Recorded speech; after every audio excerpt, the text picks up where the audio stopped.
Merdeka! Merdeka! Merdeka! Satu lagi yang lebih semangat. Merdeka! Merdeka! Bagaimana Kiai Haji Imaduddin pernah mengungkap satu tesis, yang tesis itu cukup mengguncangkan tidak hanya di Indonesia tapi juga di dunia. Tesis itu adalah tesis tentang pembatalan nasab Baklawi yang itu sebelumnya dianggap sebagai nasab yang nyambung kepada Rasulullah Shallallahu Alaihi Wasallam. Mengapa kita harus bersyukur dengan apa yang ditemukan oleh Kiai Haji Imaduddin ini? Yaitu karena tesis itu menyadarkan kepada kita semuanya, ternyata tanpa adanya tesis itu diungkap di dalam tulisan Kiai Haji Imaduddin, mungkin kita tidak sadar bahwa kita selama ini ternyata dibodohi dan juga dibohongi atas nasab yang disambungkan kepada Rasulullah Shallallahu Alaihi Wasallam. Ini semuanya merupakan sesuatu yang harus kita syukuri. Tentu saja apa yang diungkap oleh Kiai Haji Imaduddin ini tidak begitu saja berjalan mulus. Ada banyak tantangan yang muncul di hari-hari ini, terutama Anda ketika melihat media sosial yang berkembang. Banyak hujatan dan juga banyak juga yang mendukung terhadap tesis tersebut. Namun di dalam hal ini kita berposisi sebagai orang yang mendukung terhadap tesis tersebut. Ada beberapa alasan mengapa kita mendukung tesis Kiai Haji Imad tersebut. Beberapa alasan antara lain ada sebuah buku yang ditulis yang judulnya itu adalah penelitian tentang orang Hadromi di Indonesia. Itu ditulis oleh seorang peneliti Belanda yang barusan diterbitkan tahun 2019. Ketika saya membaca buku ini cukup mencengangkan bagi saya secara pribadi. Mengapa buku ini mencengangkan bagi saya? Pertama, buku ini mengungkap tentang sejarah bagaimana masuknya orang-orang Hadromi ke Indonesia. Penelitian dari buku ini mengungkap penelitian dimulai tahun 1900 sampai kemudian 1950.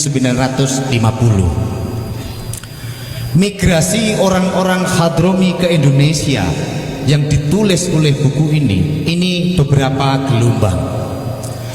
Tahun 1920 buku ini mengungkap bahwa orang-orang Hadromi yang beremigrasi dari Hadromi ke Indonesia ini kurang lebih terhitung di dalam buku itu sebanyak 45.000 orang. Mengapa orang-orang Hadromi ini bermigrasi ke Indonesia?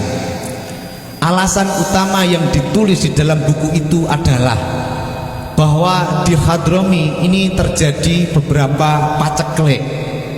Paceklik itu adalah kemiskinan yang sangat akut.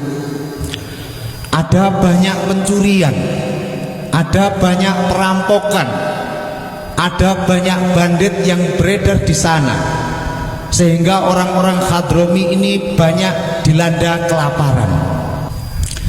Karena kelaparan lalu kemudian orang-orang Hadromi ini beremigrasi ke Indonesia. Di tahun 1920 ada 45.000 orang.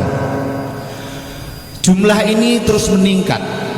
Di tahun 1940 dicatat di dalam buku itu jumlahnya sangat signifikan peningkatannya, yaitu sekitar 80.000 orang.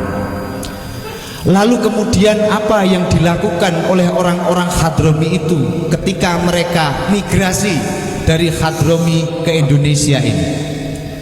Yang dilakukan antara lain adalah banyak di antara orang-orang Hadromi dicatat dalam buku itu di sini melakukan perdagangan. Ada juga di antara mereka yang melakukan praktek rentenir. Ada juga di antara mereka yang bekerja dengan pemerintahan Hindia Belanda. Ada juga mereka yang bekerja di toko-toko lalu kemudian dia kumpulkan uangnya. Dari hasil pendapatan orang-orang Hadromi yang hidup di Indonesia ini, uang itu lalu kemudian dikirimkan ke kerabat-kerabat mereka yang ada di Hadromi. Tercatat di dalam buku itu, ditulis di dalam dua bank, yaitu bank dari Belanda dan bank dari Inggris. Dua bank ini mencatat ada 70 juta gulden dikirimkan setiap bulan oleh orang-orang Hadromi ini ke buminya, yaitu bumi Hadramaut. Ingat, di dalam hal ini 70 juta gulden. 70 juta gulden ini mata uang Hindia Belanda.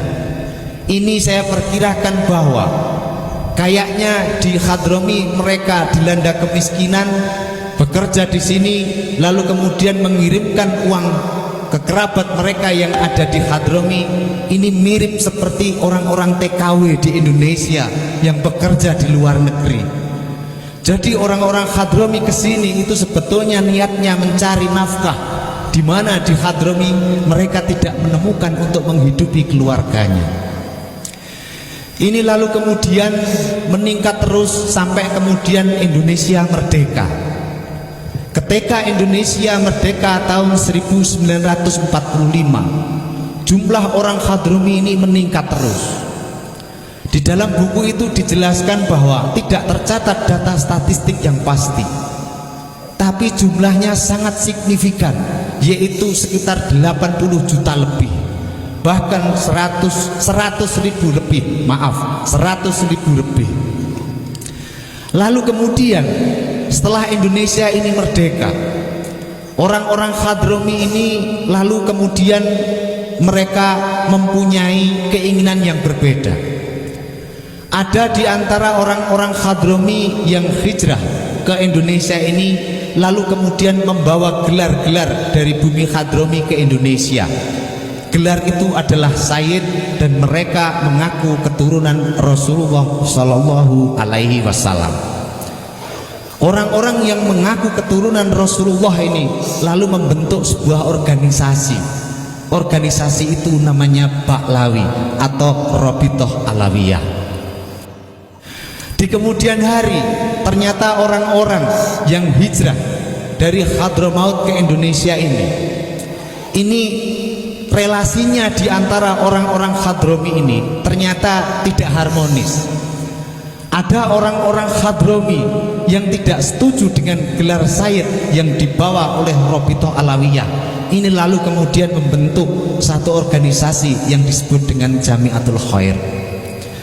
Lalu kemudian di kemudian hari orang-orang Hadromi ini terus meningkatkan dakwahnya untuk kemudian mengklaim bahwa dirinya adalah utusan, bahwa dirinya adalah nasabnya nyambung kepada Rasulullah Shallallahu Alaihi Wasallam. Mereka mengeluarkan narasi-narasi yang luar biasa mitologis. Ada ungkapan bahwa di hari-hari ini darah kami ada darah Rasulullah. Ada ungkapan juga dengan darah kami neraka itu bisa padam. Ada juga yang mengatakan bahwa karomah-karomah kami dengan karomah-karomah yang merupakan keturunan dari darah Rasulullah, kelak kemudian neraka itu bisa kami padamkan. Ini narasi-narasi yang luar biasa menipu orang Indonesia. Yang ini lalu kemudian yang menjadi korban adalah anak-anak dan orang-orang Indonesia. Dalam konteks deklarasi di malam hari ini, apa yang kemudian bisa saya wakili dari suara Sohibul Bait dalam hal ini yaitu Mbah Yai Masrukin, kurang lebih bangga ketika deklarasi ini dilaksanakan. Setidaknya apa? Pertama, yaitu orang-orang yang mengaku dan menipu utusan Rasulullah ini bisa dicegah. Yang kedua, orang-orang pribumi yang mereka ini termakan dengan mitos-mitos yang hari ini dikembangkan oleh Baklawi, setidaknya itu bisa diselamatkan. karena banyak orang-orang pribumi ini kemudian dibohongi oleh narasi mitologis tentang keturunan Rasulullah Shallallahu Alaihi Wasallam. Maka dengan deklarasi di malam hari ini, merasa bangga dan bersyukur kelak kemudian hari semoga PWI dan LSI ini bisa berjalan lalu kemudian menyelamatkan anak-anak bangsa dari kebohongan-kebohongan yang dilaksanakan oleh Pak Rawi. Itu saja yang perlu saya ungkapkan kepada Anda semuanya. Merdeka! Merdeka! Merdeka! Merdeka!